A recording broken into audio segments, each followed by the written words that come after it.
The many invasive plants that have invaded British Columbia, one of the most interesting and perhaps most dangerous is the giant hogweed. The hogweed can be distinguished by being roughly 6 meters tall or larger, with a hollow stem, 3 lobed leaves, and white spotted flowers.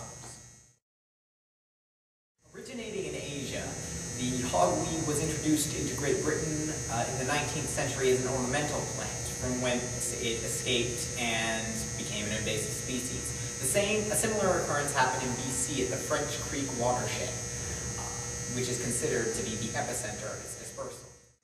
The warmer winters of British Columbia allowed the giant hogweed to thrive. This, in addition to its ability to produce hundreds of thousands of seeds, makes it an excellent example of an invasive species.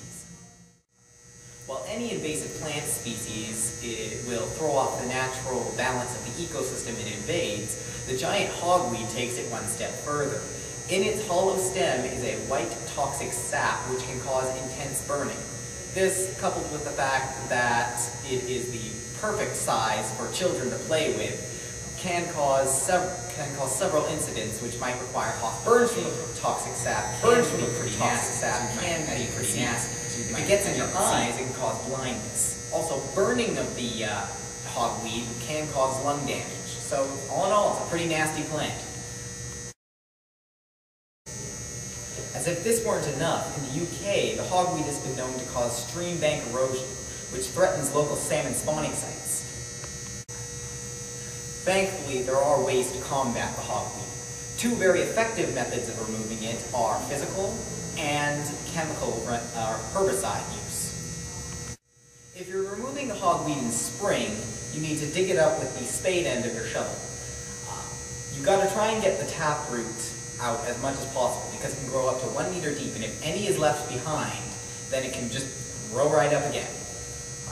If machinery is available and capable of being used in the area, you should return every 2 weeks to mow it back down, just to be safe. You have to take extra precautions in the summer when the flowers grow. If the flowers are white, this means they're not ripe. This means you can safely remove them so long as you're careful. If they're green, that means they're ripe. Don't touch them. If you're using a herbicide, you've got a few extra hoops to jump through.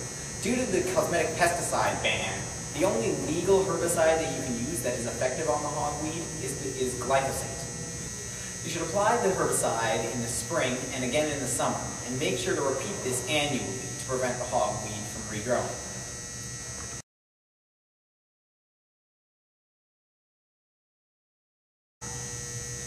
Areas treated with the herbicide should be covered in mulch 10 to 14 days later to manage seedling germination.